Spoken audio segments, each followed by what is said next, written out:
So it is currently Sunday afternoon. I have just got home, spent the weekend hanging out with some friends. We did some golfing, we hung out, had some drinks. It was a grand old time. But as I was gone, boy did I miss a lot of Modern Warfare leaks. So basically what happened is there's this guy, his name is The Gaming Revolution. This is his Twitter that you're seeing here. And he somehow has access to someone behind the scenes. Whether that be an employee at Infinity Ward or whether that be some sort of QA tester, I'm not 100% sure. But he's had a lot of information on Modern Warfare and has got, I would say, around 85% of the things that he said correct. So that's a pretty damn good source. And basically over the weekend, he gave out a bunch of information of what the game is actually going to look like at launch. It includes things like a new leveling system, the amount of maps, the amount of weapons, basically you name it.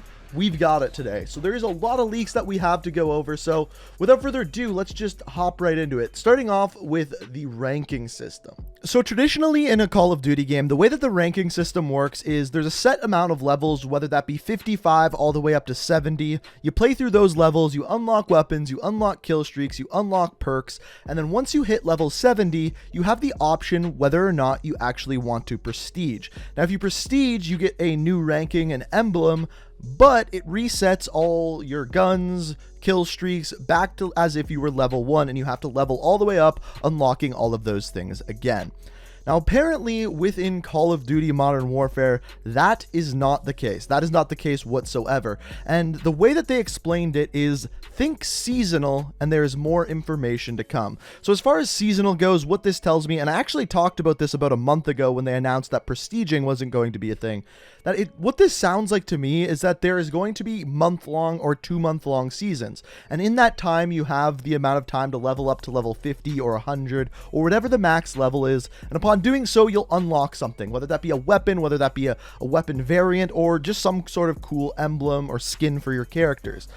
But after that month or 2 months is over, everyone will be reset. It's like a leaderboard reset in other video games. Everyone goes back to rank 1 and the next season begins and you can rank up. Now, there's a couple of big worries with this. First of all, a lot of people don't like prestiging. They just like playing the game, having all their weapons unlocked. So I'm curious, upon the start of every single season, are you going to have to unlock every weapon again? Are you going to have to unlock every attachment again?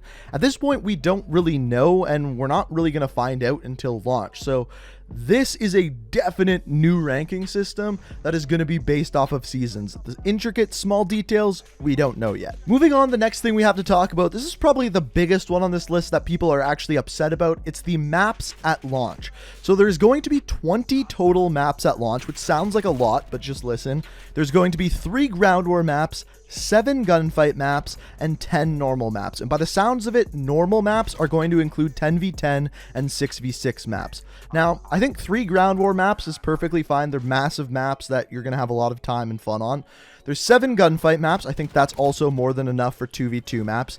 But then normal maps, you have to remember that these are going to be divided into 10v10 and 6v6 maps. So if you're simply a 6v6 player, you're going to have less than 10 maps at launch. And we ran into this problem with Call of Duty World War II where there was war maps and then there was the normal Call of Duty maps, and there was only around 10 normal maps at launch, and people were not happy with it. Now, the one saving grace to this is the fact that there's no season pass, and whenever they release new maps, everyone gets them. So what it comes down to, in my opinion, is not actually the amount of maps at launch, it's how quickly they release maps after the fact. If they start releasing maps 2 to 3, maybe even 4 weeks after launch already, and release 1 to 2 maps every couple weeks, that is completely fine with me. We're going to have fresh content constantly coming in. And the other thing is none of these maps coming out at launch are remake maps, but they have announced that they are putting out remake maps. So if they introduce a new remake map every 2 to 3 weeks, that is a lot of content. So to me, it's not the maps at launch that's important. Without that season pass, what is important to me is how often they actually give us these new maps and new content after the actual launch of the game. So that can't be judged at this point, but I will say the amount of normal maps at launch is pretty damn low, I have to say. Now the next thing we have is weapons. So Gaming Revolution said that there is going to be 40 weapons at launch, which is actually a pretty high amount of weapons. Generally, we're in like the low 30s, 32, that kind of area. So 40 is a good amount. It's not the most ever. I believe Modern Warfare 3 had the most ever. I think it was around 50 at launch. So not quite there, but still definitely a good number with a ton of attachments for each of them. But there was 49 weapons found within game files. So I'm guessing shortly after launch, they are going to implement more weapons as well as more maps for everyone. And hopefully they're not in supply drops, but we'll have to wait and see. The other thing that they announced with weapons is that akimbo is coming back, but akimbo is only going to be on pistols, at least as of right now. And again, this is not the developers announcing this, it's the Gaming Revolution. He's getting it from some sort of leaker inside Infinity Ward. So once again, pretty good source, and it sounds about right to me. I think akimbo SMGs can be way overpowered, so they just don't put them in the game, and that way people aren't abusing them like they were in games like Modern Warfare 2 with akimbo shotgun. Speaking of weapons though, the next thing we got is camos. So the Gaming Revolution also said that there are going to be gold, diamond, and blank camos. So we don't know what the dark matter of this game is going to be, but there is going to be some sort of dark matter. Now, I am a little bit worried about what is going on with the camos, because the one thing that he said is that with the camos, it actually doesn't matter what game mode you're playing. So you can be playing campaign, Spec Ops, or multiplayer to get these camos. Now, the thing with that is it's probably a lot easier to get camos in Spec Ops, where you're basically playing against bots, than it would be in multiplayer. And it doesn't really show off whether you're good at multiplayer or you just play a lot of Spec Ops.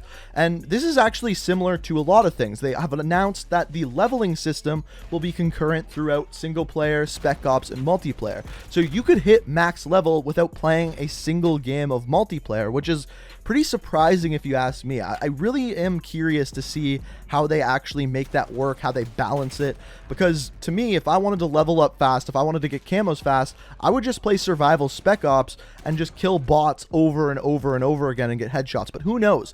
We might not earn these camos by getting headshots. It might be something different altogether, so we'll have to wait and see for that. Now, going a step further with these camos, we have been lied to. Surprise, surprise. So a couple months ago, there was an interview, I believe it was with Game Informer, and in this interview, they were asked whether or not camos were going to be in supply drops. We've also had it made a kind of big push for things like camos. Camos in our game are meant to be status symbols.